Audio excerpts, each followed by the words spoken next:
The very first words Karen ever spoke to me were, "Hey, that car is perfect for my daughter. You should just hand it over. I swear I nearly dropped the grocery bags I was carrying." Imagine stepping out of the store, arms full of food, only to spot a stranger circling your vehicle like a vulture about to swoop down on fresh roadkill. That's exactly what I walked into. There she was, a middle-aged woman in oversized sunglasses, tapping her acrylic nails against the hood of my freshly detailed sedan, as though it had already been signed over to her. I froze for a moment, trying to make sense of the scene. She wasn't embarrassed, nervous, or even remotely sheepish. No. Her expression was full-blown entitlement, like the decision was already made and I was just supposed to play along. "Excuse me," I finally managed, wondering if I'd misheard. She tilted her sunglasses down and gave me a look, the kind you give someone who's interrupting your shopping trip. "This is the exact kind of car my daughter deserves," she said matter-of-factly. "It's clean, safe, practically brand new. She just got her license. And frankly, she shouldn't be forced to drive anything less." At first, I honestly thought she was kidding. Who in the world asks for a stranger's car like it's a cup of sugar? But the longer I stared at her, the more I realized she wasn't joking. Her face was stone serious. And before I could chuckle and walk away, she doubled down. "You're young," she continued. "You can always buy another one. Just tell me how much you want for it. Or better yet, think of it as doing a favor for someone who truly needs it." I felt my patience snapping. "Ma'am, this is my car. It's not for sale. Please step aside." But Karen wasn't about to back down. She crossed her arms, puffed herself up, and shot back. "Don't be selfish. My daughter deserves nice things. If you weren't so wrapped up in yourself, you'd understand that."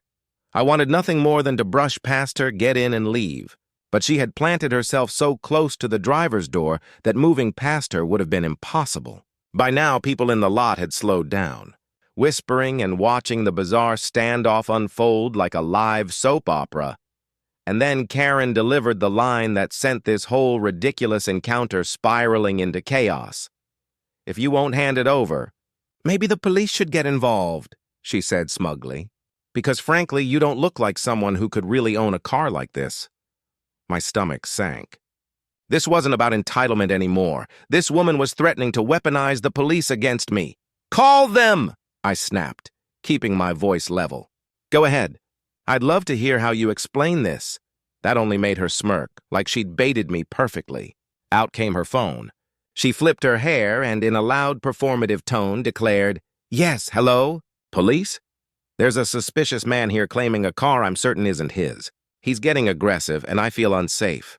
She laced her words with all the right buzzwords, the kind designed to grab instant sympathy. My stomach churned as I noticed a couple nearby staring at me warily, as if wondering if her story might be true. That was Karen's goal all along, to create an audience who would side with her confidence. But I didn't flinch. I didn't run or raise my voice. I just leaned against my car, arms crossed, and waited. Within 10 minutes, flashing blue and red lights painted the lot.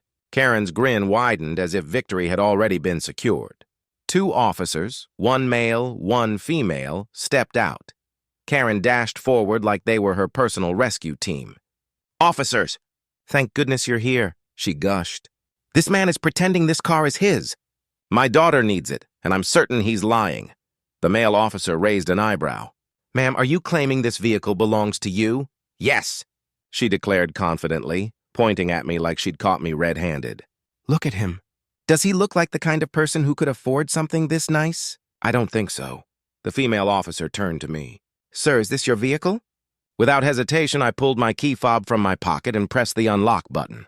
The car lights flashed, the horn chirped, and the locks clicked open in perfect sync. Then I calmly handed over my license, registration, and proof of insurance. "Everything matches," I said evenly. "You can double-check." The officers studied the paperwork, then looked back at Karen.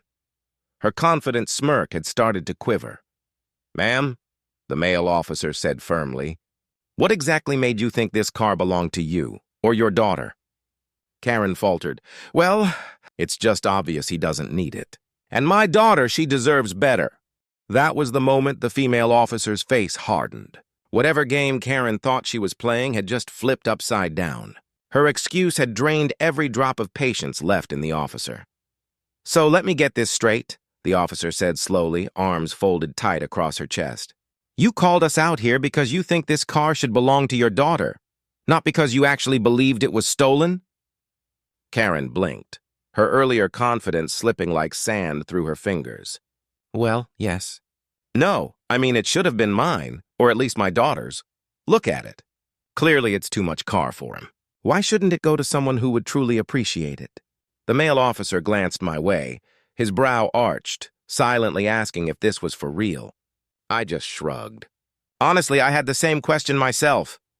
Ma'am, the female officer said firmly, that's not how property ownership works. This man has the paperwork. This vehicle is legally his, end of story. Karen's face twisted with fury. You're taking his side. You don't even know him. My daughter deserves this car. She's been through so much. She's earned it. Don't you think she should finally have something nice? The officer didn't flinch. Deserve has nothing to do with it. Ownership does. And right now, you're dangerously close to filing a false police report. Do you realize how serious that is?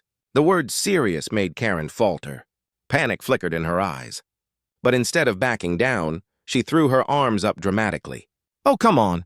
I was just trying to do the right thing for my kid. What's the harm in asking?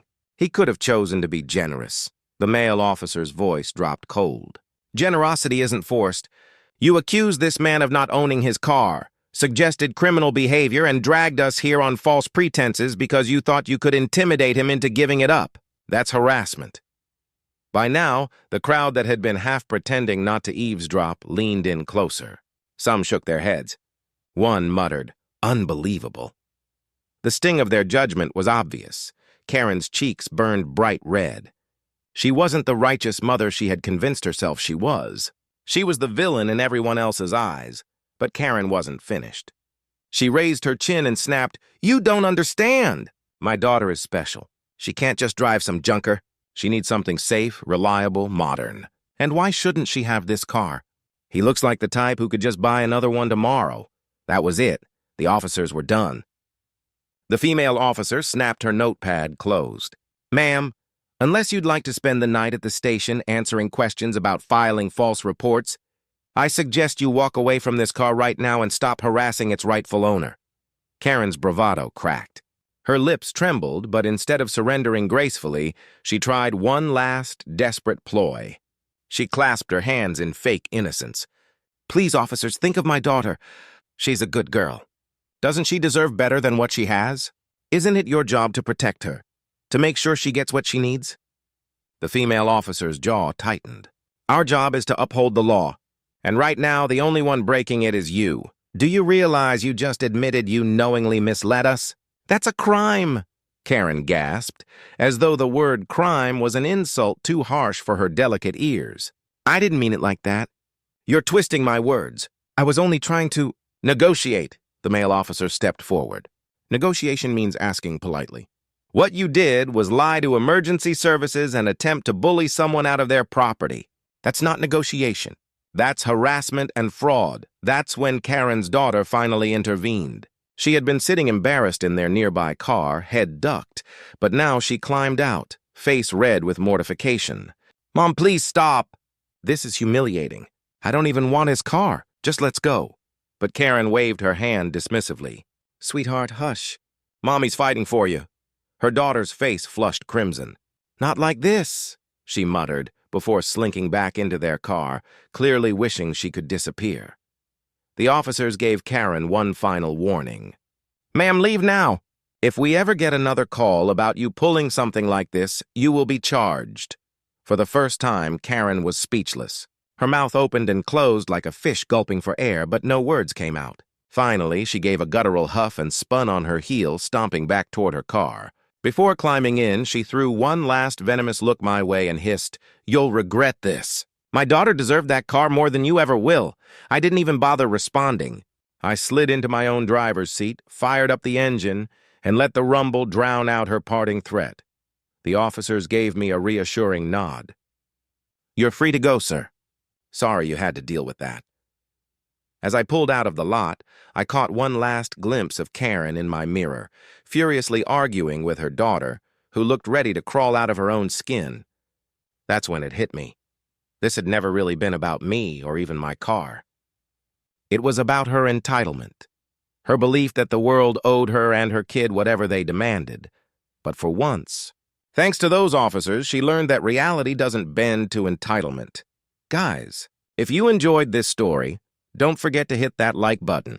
Drop a comment with your thoughts and subscribe for more unbelievable Karen and HOA stories. Your support keeps these stories coming.